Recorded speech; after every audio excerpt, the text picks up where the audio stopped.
Welcome to signal TV. ఒక మంత్రి ఒక గ్రామ ప్రజలను ఎట్లా బెదిరిస్తున్నారో, ఎట్లా దబాయిస్తున్నారో చూపించే ప్రయత్నం, ఒక వీడియోను చూపించే ప్రయత్నం చేస్తా. నేను ఆ వీడియో చూపించిన తర్వాత మీ అభిప్రాయం కూడా కామెంట్ రూపంలో చెప్పొచ్చు. మరి దీని మీద ఎవరు యాక్షన్ తీసుకుంటారు? ఎలక్షన్ కమిషన్ చర్యలు తీసుకుంటుందా, వాళ్ళ party PCC chief Revanth Reddy చర్యలు తీసుకుంటారో తెలియదు.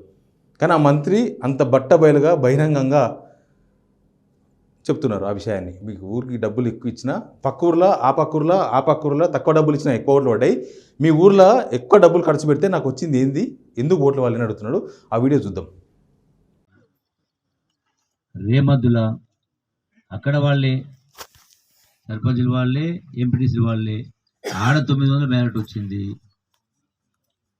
చిన్నంబాయి మండలం ఎంపీపీ వాళ్ళే జడ్పీటీసీ వాళ్ళే మొత్తం పెత్తనం వాళ్ళే అధికారులు వాళ్ళే ఆడ కూడా 3000-4000 మేరట్ వచ్చింది. మరి పెంట్లవెల్లిలో ఏం తక్కువ చేసినాము? ఏ లెక్క ప్రకారం ఎందుకు రాలే? వినండి, అన్ని చోట్ల కంటే పెంట్లవెల్లినే ఎక్కువ ఖర్చు పెట్టినా. పెంట్లవెల్లిలో పెట్టిన ఖర్చు ఎక్కడ పెట్టలే. పెంట్లవెల్లిలో పెట్టిన ఖర్చు ఎక్కడ పెట్టలే. ఎందుకు రాలే ఓట్లు? మరి చెప్పాలి మీరు. పెంట్లవెల్లిలో పెట్టిన ఖర్చు ఎక్కడ పెట్టలేదు.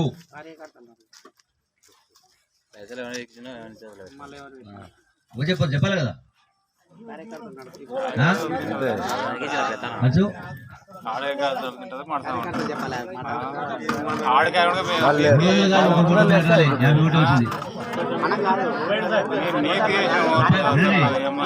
అన్ని చోట్ల కంటే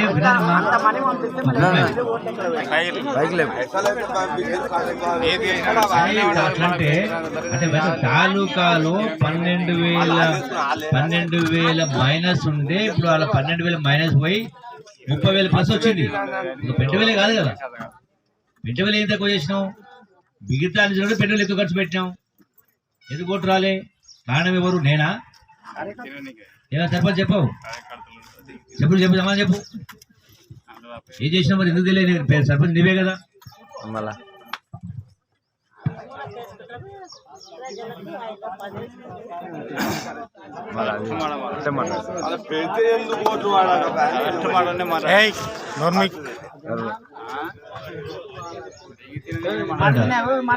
చెప్తారా?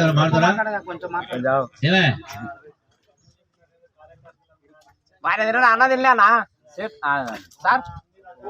సర్పంచ్ తిన్నాడా? లేవు పైసలు ఆయన నీతిగా ఉన్నాడు. అదే వేరే విను అందరు మనుషులే కదా. నేను లెక్క చెప్పి కదా, ఆ లెక్క సరిపోదు నాకు. నీవు చెప్పే లెక్క చెల్లుబాటు కాదు. మీకంటే ఎక్కువ చేశారు కొల్లాపూర్లో ఈ పెళ్లి కంటే. కోడే నాయకులు దారుణంగా చేసిండ్రు. పెంటమే చాలా తక్కువ జరిగింది. దుర్మార్గంగా చేసి వ్యవసాయం పెట్టుకొని ఎక్కువ చేసింది కొల్లాపూరు, కోడేరు, చిన్నంబాయి మండలాల్లో. దాని 10% ఇబ్బంది పెట్టలేదు మిమ్మల్ని.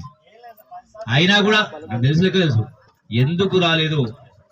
ఎవరైనా నిరంజన్ పెంటబుల్ ఎవరికి ఇచ్చినావు పైసలు? నువ్వు ఎవరి చేతికి ఇచ్చినావు?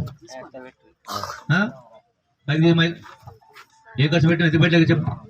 ఎందుకు కొట్టాలి?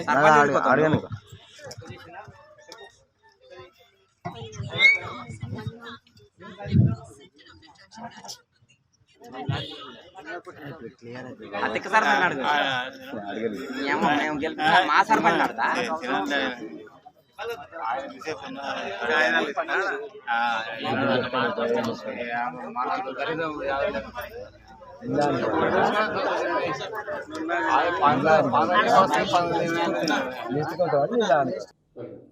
ఇది ఆ మంత్రి బండారం. మంత్రి ఎవరో గుర్తుపట్టింది కదా. మంత్రి జూపల్లి కృష్ణారావు, కొల్లాపూర్ ఎమ్మెల్యే. ఆయన అసెంబ్లీ ఎలక్షన్స్లో అన్ని ఊర్లకు డబ్బులు ఇచ్చిందంట. ఆ ఊర్లో కూడా డబ్బులు ఇచ్చినట్ట, ఎక్కువ డబ్బులు ఇచ్చినట్ట. మిగతా ఊర్ల కన్నా, చుట్టుపక్కల ఊర్ల కన్నా పెండ్లవెల్లి అనే గ్రామంలో మీటింగ్ అది. పెండ్లవెల్లి గ్రామానికి ఎక్కువ డబ్బులు ఇచ్చినట్ట. ఓట్లు మాత్రం తక్కువ పడ్డాయంట ఆ ఊర్లో. ఎందుకు అని ఆ ఊరిలో నడుగుతున్నాడు. ఆ ఊరి ప్రజలను దబాయిస్తున్నారు. డబ్బులు తీసుకొని ఓట్లు వేయరా మీరు అని దబాయిస్తున్నాడు ఆయన. మధ్యలో ఆయన పిఏ నిరంజన్ కూడా పిలిచిండు. ఇచ్చి అప్పుడు అసెంబ్లీ ఎలక్షన్స్లో కూడా డబ్బులు ఎవరికి ఇచ్చామని అడుగుతుండు వాళ్ళ ముందరనే. పాపం వాళ్ళేమో మా సర్పంచ్ అని, సర్పంచ్కి సంబంధం లేదు, సర్పంచ్ మంచివాడని ఇంకెవరికో ఇచ్చిండ్రని. కానీ ఒక ఎలక్షన్స్ కోసం డబ్బులు ఇచ్చినామని ఒక మంత్రి ఒక ఎమ్మెల్యే ఎవరైనా కావచ్చు, ఏ పార్టీ అయినా కావచ్చు, ఇట్లా బహిరంగంగా చెప్పడం అది నేరమో ఘోరమో నేను చెప్పాను. కానీ ఎలక్షన్స్ కమిషన్ నిబంధన ప్రకారం అది తప్పు. ఎలక్షన్ కమిషన్ నిజంగా ఇట్లాంటి విషయాల మీద చర్యలు తీసుకోవచ్చు, అనర్హత కూడా వేయచ్చు. అవసరమైతే మళ్ళీ 6 years పోటీ చేయకుండా కూడా నిర్ణయం తీసుకోవచ్చు. ఎలక్షన్ కమిషన్ వాళ్ళ చేతిలో ఉంటుంది. డబ్బులు ఇచ్చి ఓట్లు వేయలేదని వాళ్ళని అడగడం ఎట్లా చూస్తారు? మీరు కామెంట్ రూపంలో తెలియజేయండి. సబ్స్క్రైబ్ చేయండి సిగ్నల్ టీవీని.